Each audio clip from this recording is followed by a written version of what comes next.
പൂക്കാട്ട് ചെറുനാലിശ്ശേരി ഭഗവതി ക്ഷേത്രത്തിൽ പൂരാഘോഷം വിവിധ പരിപാടികളോടെ നടന്നു.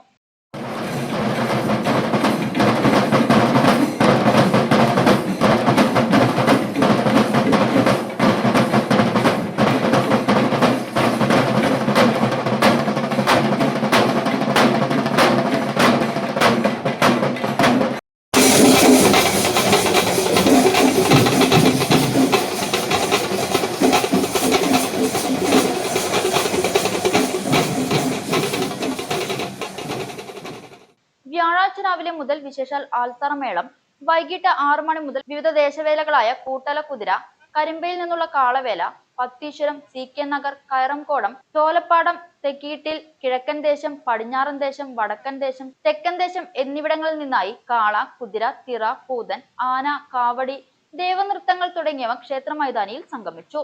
ക്ഷേത്രത്തിൽ വലം വെച്ചതോടെ ആഘോഷ പരിപാടികൾക്ക് സമാപനമായി.